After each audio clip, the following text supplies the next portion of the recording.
하나님 말씀 받겠습니다. 로마서 1장 16절에서부터 17절까지 말씀입니다. 로마서 1장 16절에서부터 17절까지 말씀입니다. 우리 이 시간 다 같이 하나님의 말씀을 받겠습니다. 시작. 내가 복음을 부끄러워하지 아니하노니 이 복음은 모든 믿는 자에게 구원을 주시는 하나님의 능력이 됨이라. 먼저는 유대인에게요 그리고 헬라인에게로다. 복음에는 하나님의 의가 나타나서 믿음으로 믿음에 이르게 하나니 기록된 바 오직 의인은 믿음으로 말미암아 살리라 함과 같으니라. 아멘. 오늘 로마서 1장 16절 17절의 말씀을 가지고 복음을 부끄러워하지 아니하노라 라는 제목으로 여러분과 함께 말씀을 나누도록 하겠습니다. 여러분, 우리가 오늘 읽은 성경 구절은 전체 로마서의 단 두 절에 해당하는 아주 짧은 구절입니다. 그러나 우리가 성경을 이해할 때요 전반적인 큰 틀 속에서 성경 전체가 이야기하는 그 목적, 그리고 그 저자 의도, 이런 모든 것들을 우리가 알고 그 본문, 그 구절을 우리가 조금 더 살펴보면 우리가 그 본문을 조금 더 쉽게 이해할 수 있게 됩니다. 결국 전체 로마서의 저자의 의도, 그리고 어떤 목적, 그리고 상황들, 이 모든 것들을 우리가 먼저 알 필요가 있다는 것입니다.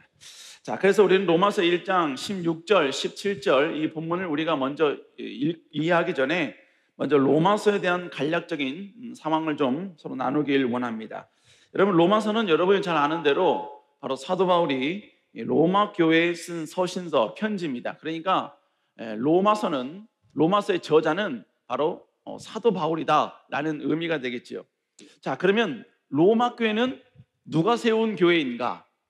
여러분, 수많은 성경학자들이 로마서는 누가 세웠는가에 대해서 연구를 하기 시작을 했습니다. 결론은 로마 교회는 사도 바울이 세운 교회가 아니었습니다. 여러분, 주님이 승천하신 이후에 여러분이 잘 아는 대로 예루살렘에 어마어마한 성령의 임재의 사건이 나타나게 됩니다. 그 사건이 임재했을 당시가 여러분 주변국에 있는 수많은 유대인들이 와서 오순절을 지키는 그러한 날이었죠. 그들이 그 놀라운 역사를 체험하고 또 사도 베드로의 설교를 듣습니다. 그러면서 그들은 다시 하나님의 말씀 그리고 복음이 무엇인지를 깨닫게 되는 것이죠. 여러분, 로마에 살고 있는 유대인들이 바로 그 시대에 바로 그 예루살렘에 와서 그들도 성령의 임재의 사건을 경험을 했고, 그리고 베드로의 메시지를 듣게 된 것입니다. 그리고 그들이 다시 한번 이 복음을 제대로 안 이후에 그들은 다시 로마로 돌아오게 됩니다. 그래서 그들은 그 로마에 바로 하나님의 예수 그리스도의 복음을 증거하면서 세운 교회, 그 교회가 바로 로마 교회였습니다. 그러니까 로마 교회는 어떤 특정한 사도나 그리고 전도자들에 의해서 설립된 것이 아니라 주님의 말씀을 듣고 회심한 유대인들이 바로 다시 그들이 와서 세운 교회, 그것이 바로 로마 교회였다는 것이죠. 자, 그러면 로마서를 기록한 사도 바울의 목적이 뭐냐? 우리도 이걸 알 필요가 있습니다. 먼저는 사도 바울은 선교적 목표를 위해서 로마 교회에게 이 편지를 씁니다. 로마서 15장 23절에 보니까요, 후반절에 보니까 이렇게 이야기합니다. 서바나로 갈 때에 너희에게 가기를 바라고 있었으니, 이렇게 이야기합니다. 사도 바울의 최종적 선교적 골은, 선교적 대상국은 스바냐, 즉 지금으로 말하면 바로 스페인 지역이었습니다. 로마의 복음을 전하고 또 스페인에게 복음을 전하기 위해서 로마 교회와 동역하기를 원했고 로마 교회에 도움을 청하기를 원했다는 것이지요. 그 목적으로 먼저는 로마 교회에게 편지를 썼어요. 그런데 로마 교회 안에 적지 않은 여러 가지 많은 불미스러운 소식들이 들리게 되는 것입니다. 이것이 들리게 된 배경이 어떤 배경이 있느냐? 여러분, 그러려면 약간 과거로 돌아가야 합니다. 바로 AD 49년에 로마 황제였던 글라우디오라는 황제가 있었습니다. 이 글라우디오 황제가 온 로마에 칙령을 내립니다. 내용은 뭐냐? 로마에 있는 모든 유대인들을 전부 다 로마 바깥으로 축출하겠다는 것, 쫓아내겠다는 것이죠. 사도행전 18장 2절에도 보면 그 내용이 나옵니다. 바로 본문에 보니까 글라우디오가 모든 유대인을 명하여 로마에서 떠나라 한 거로, 그 사건, AD 49년에 있었던 그 사건을 지금 사도 바울이 기록을 하고 있는 것이죠. 여러분, 지금 로마 교회는 유대인들이 세워서 막 뜨겁게 신앙생활을 하고 있었어요. 그런데 황제에 의해서 모든 유대인들이 전부 다 로마에서 쫓겨나게 된 겁니다. 그러다 보니 결국 로마 교회는 누가 이제 주도적인 역할을 하게 됐느냐? 당시에 로마에 있었던 이방인들, 유대인이 아닌 헬라인들, 그들이 들어와서 이제 로마 교회를 섬기기 시작을 합니다. 나름대로 여러분 그들은 잘 섬겼죠. 그런 이후에 AD 54년에 쫓겨난 지 약 한 5년 지나서 글라우디오 황제가 죽습니다. 그러자 쫓겨났던 모든 유대인들이 다시 로마 교회로 오게 되지요. 근데 그들이 와서 보니까 여러분 전혀 새로운 멤버가 교회를 지금 주도적으로 이끌고 있는 거예요. 여러분 지금 원래 교회를 세웠던 유대인들은요, 지금으로 말하면 완벽한 보수주의 신앙이었습니다. 오직 예수 그리스도, 강력한 성령의 임재를 그들은 목격했고 체험했기 때문에 오직 예수 그리스도 복음과 보수적인 신앙을 가지고 있었어요. 그러나 헬라인들, 특별히 이방인들은요, 약간 신앙이 자유분방했습니다. 자, 이렇게 되자 유대인과 바로 이방인 사이에 분쟁이 일어나기 시작합니다. 여러 가지 신앙적 요소를 가지고 서로 분쟁이 일어나기 시작을 한 거예요. 그래서 사도 바울이 로마서를 쓴 이유는 먼저는 로마 교회 분쟁을 무마하고, 그리고 로마 교회에 더 확실하게 복음을 전하기 위한 목적과 함께 바로 사도 바울이 스페인에 복음을 전하는 데 있어서 로마와 협업하기 위해서, 로마 교회와 협업하기 위해서 바로 지금 오늘 로마서를 기록을 한 것입니다. 여러분, 그런데 로마서를 기록을 할 때, 편지를 쓸 때, 여러분 지금 로마 사람들은, 로마 교회인들은 사도 바울에 대해서 잘 모릅니다. 왜냐하면 사도 바울이 개척한 교회가 아니거든요. 그렇기 때문에 사도 바울은 로마 교회에게 편지를 쓸 때 서두에 내가 누구인지, 사도 바울이란 나라는 존재는 어떤 존재인지 이것을 아주 리얼하게 고백하고 소개해야만 했었습니다.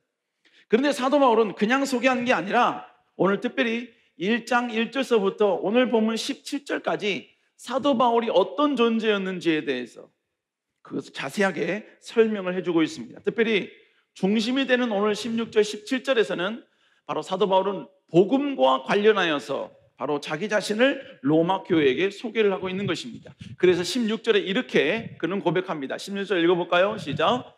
내가 복음을 부끄러워하지 않은 모든 믿는 자에게 구원을 주시는 하나님의 능력이 됩니다.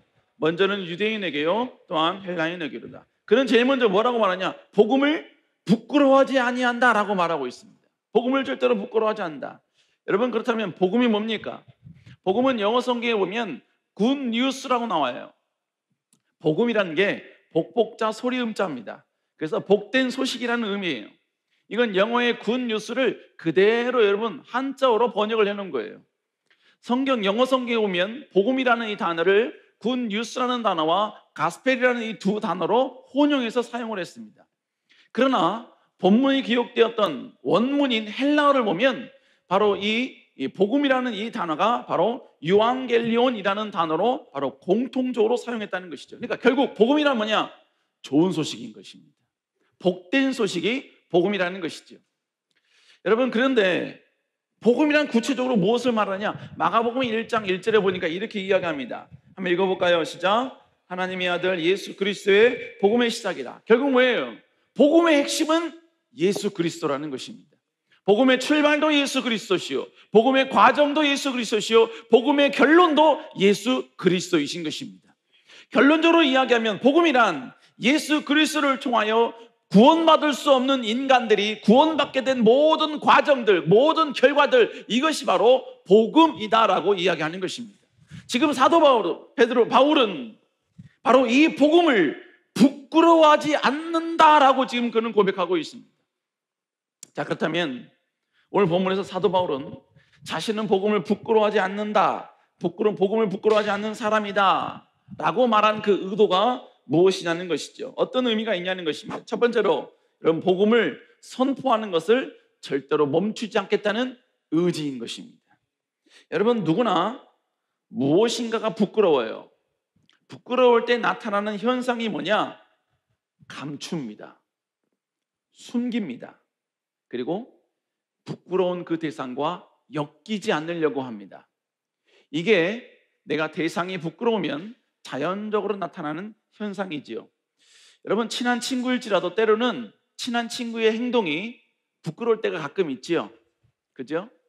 여러분이 친구가 부끄러울 때, 부끄러운 친구의 행동을 볼 때, 그때 여러분이 나타난 현상이 뭡니까? 바로 그 친구와 엮이지 않으려고 노력을 하지요. 그래서 때로는 부끄러운 친구에게 등을 돌려서 다른 곳을 간다든지, 시선을 다른 곳으로 여러분 취해서 나는 저 사람과 전혀 상관없는 사람입니다 라는 것을 여러분 드러나게 된다는 것이지요. 부끄러우니까 자연적으로 나타나는 게 뭐예요? 여러분, 엮이지 않으려고 노력하는 것입니다. 또 여러분 개인적으로 여러분 각자마다 여러분 스스로 부끄러워하는 것들이 있을 거예요. 여러분 신체일 수도 있고, 여러분 성격일 수도 있고, 어떤 과거의 어떤 행동일 수도 있고, 모습일, 여러분 부끄러운 게 분명히 있을 것입니다. 여러분 개인적으로 부끄러운 것이 있으면 여러분 자연적으로 나타나는 현상이 뭐냐? 절대로 그것만큼은 발설하지 않습니다. 그리고 그것이 발설되었을 때 여러분 소스라치게 놀라는 것이고, 어떻게든지 그것을 감추려고, 어떻게든지 그걸 숨기려고 노력할 수밖에 없는 것이죠. 여러분, 제가 몇 번 말씀드렸습니다만, 저는 중고등학교 때 저는 이 두터운 제 입술이 저의 부끄러움의 대상이었습니다. 그래서 입술이라는 이 단어는 저에게 있어서 금기어였습니다. 절대로 말하고 싶지 않은. 그래서 여러분, 제가 모든 찬양을 다 아름답게 찬양하고 경배하고, 저는 중2 때 하나님의 강력한 성령의 임재를 체험한 이후에 모든 세상 노래를 다 끊었어요. 그리고 오로지 그다음 가스펠송이라고 했는데, 그 가스펠송만, 그리고 모든 앨범, 그리고 모든 이 악보, 이런 걸 다 샀습니다. 그리고 오직 그것만 들었어요. 그래서 항상 찬양의 감격 속에 있었어요. 그러나 찬양의 감격 속에 있는, 감격을 주는 찬양이지만 두 찬양만큼은 제가 감격스럽지 못하게 불렀던 찬양이 있습니다. 그게 바로 나의 입술에, 이 찬양하고, 그 다음에 내 입술로 하나님의 이름을 찬양한 이 찬양이었어요. 왜요? 거기에 입술이라는 단어가 나오기 때문에 그런 거예요. 여러분, 입술이 두꺼운 것이 저 스스로 부끄러우니까 감추게 되는 거예요. 숨기게 되는 겁니다. 심지어는 내가 그것을 부끄러워한다는 것조차 남이 아는 게 두려웠어요. 여러분, 결국 내가 부끄러움에 나타나는 현상은 뭐냐? 부끄러우면 자연적으로 그 부끄러운 대상을 숨기려고 하고 감추려고 하는 것, 이게 자연스러운 모습인 것입니다. 여러분, 그게 아무리 좋아도, 그게 모든 사람들이 부끄러워할 필요가 없어 라고 이야기를 해도 내 마음속에 그것에 대한 부끄러움이 있으면 절대로 발설하지 못하는 것입니다. 여러분, 이건 복음도 마찬가지라는 얘기예요. 그리스도인이 복음을 부끄러워하면 복음을 발설할 수 없습니다. 그리스도인이 복음을 부끄러워하면 복음에 대해서 말하지 않습니다. 복음이 부끄러우면 예수 그리스도를 통해 구원을 얻는다는 사실을 말할 수 없습니다. 복음이 부끄러우면 복음을 침묵하게 되어 있습니다. 복음을 감추게 되어 있습니다. 교회 생활 안 하는 게 아니에요. 합니다. 그러나 복음은 감춥니다. 복음은 발설하지 않습니다. 복음은 내세우지 않습니다. 복음은 선포하지 않습니다. 결국 그가 복음을 부끄러워하지 않는다는 것, 여러분, 이건 우리의 고백으로 증명되는 게 아닙니다. 진정으로 그가 복음을 부끄러워하지 않는 구체적인 모습은 뭐냐? 그의 행동이 말해주는 것입니다. 주일 성수를 잘한다고 그것이 복음을 부끄러워하지 않는 증거라고는 말할 수는 없습니다. 나의 물질을 내려놓는 것이 하나님의 영광을 위한 비전을 위해 자신을 희생하고 준비하는 것이 복음을 부끄러워하는 모습이다, 부끄러워하지 않는 증거다라고 단정할 수 없다는 거예요. 헌신을 많이 해도, 감격스러운 예배를 드려도 복음은 부끄러워할 수 있습니다. 복음의 부끄러운 모습을 보일 수 있다는 거예요.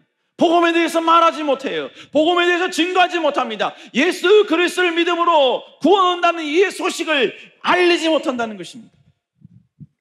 여러분, 예수 그리스도가 구원자라는 사실을 알리지 못한다면, 오직 예수 그리스도를 믿는 것만이 천국에 가는 유일한 길인 것을 여러분 우리가 선포하지 못한다면, 감추고 있다면, 여러분 주저하고 있다면, 여러분 그것은 복음을 부끄러워하고 있는 모습인 것입니다.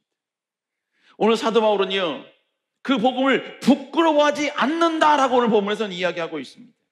여러분, 그 의미는 결국 뭐예요? 이 복음을 침묵하지 않겠다는 것입니다. 선포하겠다는 것입니다. 어느 곳에 가든지 간에 이 복음을 외치겠다는 이야기인 것입니다. 심지어 여러분, 그는 이 세상에 자신이 존재하는 이유조차도 이 복음이다라고 그는 고백하고 있습니다. 로마서 1장 1절 한번 읽어볼까요? 시작. 예수 그리스도의 종 바울은, 본문에 보면 뭐라고 얘기하면 사도 바울을 사도로 바르심 받는 이유는 뭐냐? 바로 복음을 위하여 택정함을 입었다라고 말하고 있습니다. 하나님이 자기를 부르신 이유가 복음을 전하기 위해서 하나님이 자기를 택정해 주셨다, 선택해 주셨다라는 것입니다. 여러분, 결국 그러므로 우리의 삶의 이유도, 여러분의 비전도 복음으로 수렴이 되어야 합니다. 우리의 모든 축복도 복음으로 수렴이 되어야 됩니다. 우리의 모든 형통과 승승장구함도 여러분 복음을 전하기 위한 도구가 되어야 한다는 것입니다. 여러분, 우리는 이 땅에 존재하는 이유는 풍요가 아닙니다. 우리가 살아가는 이유는 지금보다 훨씬 더 나은 업그레이드된 어떤 포지션이 아닙니다. 우리가 이 땅에 존재하는 이유, 하나님이 우리에게 달란트를 주신 이유, 우리에게 여러분 여러 가지 물질과 명예와 권력과 형통과 축복과 모든 여러분 승승장구함을 주시는 이유는 하나님이 기뻐하시는 복음을 아름답게 선포하고 증거하고 그 일에 모든 것이 쓰임받기 위하여 존재하는 것입니다. 사람들은 우리는 이걸 잃지 말아야 하는 것입니다. 우리가 이걸 잃어버리는 순간 여러분 물질이 우리를 장식시켜버릴 것입니다. 명예가 우리의 우상이 될 것입니다. 비전이라는 이름으로 그 모든 걸 우리가 아름답게 여러분요 그 모든 걸 포장하지만 결국 여러분 비전이라는 이름으로 그 비전이 우리를 컨트롤할 때가 있다는 것입니다. 여러분, 그러나 그 모든 것이 결국 복음으로 여러분요 귀결될 때 여러분 우리는 그 모든 것을 다시 한번 하나님 나라의 영광과 복음을 위해 사용하기를 소망하는 자로 우리는 바뀌어질 수 있게 되는 것입니다. 사랑하는 여러분, 복음을 부끄러워하지 않는 여러분 될 수 있기를 다시 한번 주의 이름으로 축복합니다. 여러분, 두 번째로 사도 바울이 복음을 부끄러워하지 않는다는 이유는, 그 의미는 복음으로 인한 핍박도 초월하겠다는 의지인 것입니다. 여러분, 바울이 복음을 전할 때, 복음을 외칠 때 그에게 나타났던 현상이 뭡니까? 그에게 나타났던 현상은 단순했습니다. 수모였습니다. 창피였습니다. 모욕이었고 핍박과 조롱과 공격이었습니다. 한마디로 이야기하면 사도 바울 개인에게는 엄청난 피해였고 엄청난 큰 데미지가 그에게 있었다는 것입니다. 그래서 여러분 그는 어떤 고백을 합니까? 고린도후서 11장 23절 26절에 보니까 이렇게 이야기합니다. 그들이 그리스도의 일꾼이냐 정신없는 말을 하거니와 나는 더욱 그러하도다. 그러면서 그는 이렇게 이야기해요. 다 같이 한번 읽어볼까요? 시작. 내가 수고를 넘치도록 하고 옥에 갇히기도 더 많이 하고 매도 수없이 맞고 여러 번 죽을 뻔하였으니 유대인에게 40에서 하나 감한 매를 5번 맞았으며 3번 태장으로 맞고 1번 돌로 맞고 3번 파산하고 10주일을 깊은 바다에서 지냈으며 여러 번 여행하면서 강의 위험과 강도의 위험과 동족의 위험과 이방인의 위험과 시내의 위험과 광야의 위험과 바다의 위험과 거짓 형제 중에 위험을 당하고, 여러분 이것도 멈춘 거예요. 바울은 복음을 전한다는 이유로 그에게는 엄청난 피해와 그리고 고통과 아픔이 찾아왔습니다. 그 모든 걸 다 감내해야만 했습니다. 여러분, 그러면 복음을 침묵하면 되잖아요. 복음을 감추면 될 거 아닙니까? 복음 선포를 멈추면 될 거 아닙니까? 그러나 여러분, 그는 어떤 핍박과 아픔이 있어도 복음을 전하는 것에는 전혀 멈출 수 없었다는 거예요. 왜요? 그는 복음을 전할 때 어떠한 핍박과 아픔이 온다 할지라도 그 복음이 부끄럽지 않았기 때문인 것이죠. 그래서 그는 외친 것입니다. 선포한 것입니다. 여러분, 결국 우리가 복음을 부끄러워하는 이유가 무엇입니까? 복음 때문에 내가 피해를 당할 수 있기 때문입니다. 내 인격에 흠집이 날 것이 두렵고 나를 향한 하나님의 수많은 사람들의 평가가 두렵고 복음으로 인해 내가 짊어져야 할 것들이 부담스러운 것입니다. 복음 때문에 내가 핍박받는 것이 거북스러운 것이고 복음 때문에 내가 받는 손해가 여러분 내가 수용할 수가 없는 것입니다. 여러분, 그러니까 차라리 침묵하는 것이지요. 여러분, 때로는 그러니까 여러분 그리스도인들은 때로는 이러한 모습 가운데 스스로 여러분 다른 방법으로 자신의 신앙을 변론하려고 합니다. 그냥 그리스도의 삶을 평소에 잘 드러내면 돼. 죄 안 지면 돼. 수많은 사람들 앞에 정직하고 착하게 살면 그것으로 충분해. 그렇게 우리는 안 위합니다. 여러분, 그럴지라도 복음을 전함으로 인해 오는 피해와 손해의 불편함 때문에 침묵하고 있다면 여러분, 그것은 복음을 부끄러워하고 있는 것입니다. 그러나 여러분, 본문의 사도 바울은 절대로 그렇게 하지 않겠다는 것이지요. 여러분, 그리스도인들에게 복음으로 인한 핍박, 복음으로 인한 손해는 이건 수치가 아닙니다. 이건 자랑입니다. 그래서 주님이 우리에게 이렇게 이야기하셨죠. 우리 마태복음 5장 11절 12절 읽어볼까요? 시작. 나로 말미암아 너희를 욕하고 박해하고 거짓으로 너희를 거스려 모든 악한 말을 할 때에는 너희에게 복이 있나니 기뻐하고 즐거워하라. 하늘에서 너희 상이 큼이라. 너희 전에 있던 선지자들도 이같이 박해를 받았냐. 본문에 뭐라고 얘기했어요? 나로 말미암아 너희를 욕하고 박해하고 거짓으로 너희 거스려 모든 악한 말을 할 때에는 무슨 얘기예요? 복음 전하다가 핍박받고 고통받고 손해를 받을 경우에는 본문에 뭐라 그럽니까? 기뻐하고 즐거워하래요. 여러분, 그게 왜 기뻐할 일입니까? 그게 왜 즐거워할 일이죠? 여러분, 우리는 그 놀라운 핍박으로 인하여서 받는 상급이 무엇인지 모르니까 그 핍박 자체에 집중하는 거예요. 그러나 모든 걸 아시는 우리 주님은 우리가 복음을 전하다 받는 핍박에 집중하시는 게 아니라 핍박으로 인하여서 하나님이 주실 상급에 집중하고 계시는 것입니다. 그 상급이 얼마나 위대했던지 하나님은 지금 그 상급 받기를 우리에게 권면하고 있는 거예요. 우리에게 추천하고 있는 것입니다. 기뻐하고 즐거워하라. 하늘에서 너희 상이 큼이니라. 여러분, 예수 그리스도께서 우리에게 하신 이 모든 약속들이 진짜 옳았구나, 이게 진짜 위대했구나, 이게 정말로 아름다운 것이었구나, 그리스도의 복음 때문에 받는 핍박이 정말로 아름답고 가치 있는 것이었구나 라는 것을 우리는 이 땅에 사는 동안은 모를 수 있어요. 그러나 우리가 천국 갈 때 우리는 반드시 우리가 이 세상에 사는 동안 읽었던 하나님의 말씀이 정확무하다는 것을 우리는 그때 깨닫고 알게 될 것입니다. 우리 그리스도인이 복음에 침묵하면 그리스도의 죽음을 헛되게 만드는 것입니다. 우리가 복음을 우리가 여러분요 조용히 있으면 하나님이 예수 그리스도를 죽이신 이 모든 사건들에 대해서 우리는 바로 땅속에 묻어버리게 되고 역사 속에 영원한 여러분 과거의 히스토리로 만들어버리게 되는 것입니다. 사랑하는 여러분, 과거에 일어났던 하나님이 예수 그리스도를 죽이면서 이루셨던 이 놀라운 사건들은 그리스도의 복음을 먼저 받은 우리의 입술을 통해 증거되어야 될 줄로 믿습니다. 선포되어야 될 줄로 믿습니다. 여러분, 우리는 언제나 이런 여러분 될 수 있기를, 복음을 자랑할 수 있는 여러분 될 수 있기를 다시 한번 주의 이름으로 축복합니다. 마지막 세 번째로, 여러분 복음을 부끄러워하지 않는 이유는 복음이 주는 위대한 능력 때문인 것이죠. 로마서 1장 16절에 이렇게 고백하면 다시 한번 읽어볼까요? 시작.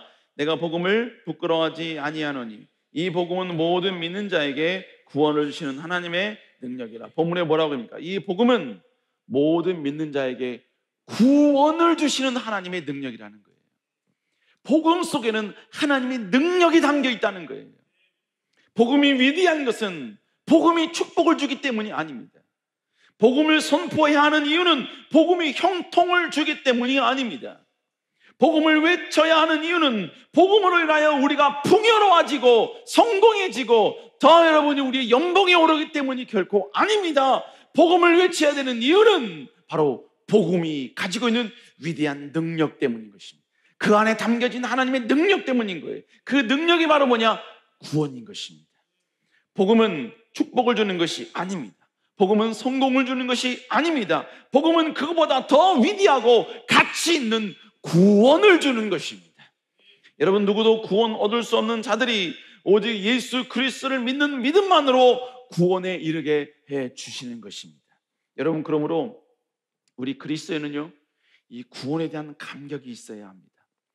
내가 얻은 구원이 이 세상 그 어떤 것과 비교할 수 없는 가장 가치 있고 여러분 값진 것임을 우리는 기억해야 돼요. 하나님이 나 같은 자를 버리지 아니하시고 나에게 구원 주셨다는 이 놀라운 사실을 우리는 감격해야 하는 것입니다. 기도응답이 되고 합격이 되고 승진하고 엄청난 이익을 얻는 것보다 여러분 내가 구원받은 것, 이것이 여러분요 주님이 나를 포기하지 않고 불러주신 것, 여러분 이것이 우리의 최고의 감격이고 기쁨이 되어야 된다는 것입니다. 여러분 우리가 이 감격을 잃어버리면 우리는 서서히 타락의 길에 접어들기 시작합니다. 이 감격을 잃어버리면요 우리는 서서히 하나님을 우리의 평가의 대상으로 삼습니다. 내 삶 가운데 얼마만큼의 풍요가 있고 문제 해결이 되고 기도 응답이 있느냐의 여부에 따라 하나님이 우리를 사랑하는 그 사랑의 정도를 우리는 측량하게 되는 거예요. 내가 내 삶 가운데는 풍요롭지 못하면 하나님은 사랑의 하나님이 아닌 거예요. 내게 은혜 주시는 하나님이 아닌 거예요. 심지어는 내가 믿을 만한 하나님도 아니 되는 거예요. 여러분 그러나 내 안에 구원의 감격이 있으면요 내가 기도했음에도 불구하고 기도가 응답되지 않아도 날 구원해 주심에 감격하고 감사하고 그것 때문에 눈물을 흘릴 수 있는 자가 되는 거예요. 내 생각이 A의 길이었는데 B의 길을 주신다 할지라도 B의 길을 주신 그 하나님은 나에게 구원 주시는 분이시기에 우리는 다시 한번 그 순간 하나님을 찬양하고 경배하고 하나님을 예배할 수 있는 것입니다. 여러분 내가 구원의 감격을 잃어버리면 여러분 예배도 무너지게 되는 것입니다. 내 안에 구원의 감격이 여러분 사라지게 되면 여러분 이제부터 서서히 우리 안에 하나님 앞에 헌신과 충성도 이제 여러분 서서히 그 감격도 메말라져 가게 되는 거예요. 우리 사랑하는 성도 여러분, 우리가 하나님 나라 영광을 위해서 행했던 모든 헌신과 충성은 하나님과 거래가 아니었습니다. 내가 이만큼 하나님께 했으니까 하나님도 이만큼 주셔야 합니다. 여러분 그런 거래가 아니에요. 노골적으로 이야기하면 하나님이 우리에게 구원 주셨으면, 노골적으로 이야기하면 하나님은 우리에게 아무것도 주시지 않아도 하나님은 우리에게 최고의 것을 주신 거예요. 그만큼 여러분의 구원이 값진 것이고 의미 있고 여러분 위대한 것입니다. 옛날에요 담임 목사님께서 그런 말씀하셨어요. 예수 그리스도를 믿으면 천국 간다는 게 믿겨진대요. 이 믿겨지는 게 얼마나 큰 은혜냐는 거예요. 여러분 그게 그 당시에는요 저는 그건 당연한 거 아니야? 그렇게 생각을 했어요. 그런데 그날부터 여러분 그 말씀을 묵상하는 가운데 그 말이 믿겨지는 그 자체가 나에게 얼마나 큰 은혜이고 감격인지 깨닫게 되더라는 거예요. 예수 그리스도를 믿으면 구원을 얻게 된다는 것이 믿겨져요. 온 천지 가운데 오직 하나님이 온 천지를 창조하셨다는 게 믿겨져요. 하나님이 천국과 지옥을 만들었다는 게 믿겨져요. 우리는 이 땅이 마지막이 아니라 여러분 죽은 이후에 우리는 영원한 천국을 간다는 게 믿겨져요. 이 믿겨지는 게 얼마나 큰 감격이고 얼마나 큰 은혜냐는 거예요. 우리는 지금 그걸 얻고 있는 것입니다. 여러분 그렇기 때문에 우리는 예배의 감격이 바로 구원의 감격으로부터 출발하는 것입니다. 하나님께 헌신하고 충성한 이 모든 것들에 대한 감격이 바로 예수 그리스도를 믿는 구원의 감격에서부터 출발하게 된다는 것입니다. 사랑하는 성도 여러분, 이 구원의 감격만 우리가 회복하면요 내가 하나님께 생명을 드렸음에도 불구하고 하나님이 나에게 아무것도 주지 않아도 하나님을 예배할 수 있고 하나님을 경배할 수 있는 것입니다. 하나님이 내게 주신 이 구원이 얼마나 가치 있는 걸 내가 깨달은다면 하나님이 내게 모든 걸 다 앗아간다 할지라도 여러분 우리는 앗아간 그 순간에도 하나님을 높일 수 있고 경배할 수 있는 것입니다. 사랑하는 여러분, 우리는 다시 한번 이 예배의 감격을 회복해야 될, 구원의 감격을 회복해야 될 줄로 믿습니다. 여러분 그렇다고 해서 여러분 복음을 부끄러워하지 않는다고 해서요 복음을 막 무분별하게 우리가 막 외치고 지혜롭지 못하게 막 선포해서는 아니 됩니다. 나름대로 그 안에 지혜가 있어야 돼요. 여러분 왜 그렇습니까? 여러분 사도 바울도 자신의 계획에 따라 그는 아시아 지역, 소아시아 지역, 터키 지역입니다. 그 지역에 복음을 전하려고 했어요. 그리고 그는 만반의 준비를 다 했습니다. 그러나 여러분, 하나님이 그가 아시아 지역에 복음을 전하는 걸 막으셨습니다. 아니, 하나님이, 주님이 복음을 전하는 것을 막으셨다고요? 예, 막았습니다. 왜요? 하나님의 뜻은 소아시아에 복음을 전하는 게 아니라 바로 유럽, 마케도니아에 복음을 전하는 것이 하나님의 뜻이었기 때문에 그런 것입니다. 여러분, 그러므로 결국 우리는 복음은 우리의 계획과 우리의 생각과 우리의 강조와 주장으로 되는 게 아니에요. 바로 복음이 복음답게 증거되기 위하여 우리는 때로는 지혜가 필요하다는 것입니다. 여러분, 몇 청년들은 알겠지만 오늘 다시 한번 우리는 복음을 부끄러워하지 않는다라는 그 증거로서 우리는 오늘 목요 찬양 끝나고 단국대 전도 다 가기로 우리는 예정돼 있지요. 그래서 뭡니까? 우리는 부족하더라도 여러분요, 거기 커피차가 지금 준비되어 있어요. 여러분 마시라는 게 아니라 바로 복음 대상자에게 가서 전달하라는 것입니다. 그냥 여러분들이 가서 여러분 복음을 전하지 못할지라도 그 현장에서 복음 때문에 여러분 커피차에서 함께 커피를 그들에게 여러분 전달하는 그 자체도 나는 복음을 부끄러워하지 않는다는 그런 하나의 모습이고 증거인 것이죠. 여러분, 어찌됐건 여러분 혹시 못 가는 청년들이 있다면 여러분 다시 한번 나는 이 복음을 부끄러워하지 않는 자가 되겠다라는 그런 다짐으로 함께 중보해 주시고, 또 여러분이 있는 그 장소, 그 현장에서 하나님을 다시 한번 예배하고 경배할 수 있는 여러분 되시기를 다시 한번 주의 이름으로 축복합니다. 기도하시겠습니다.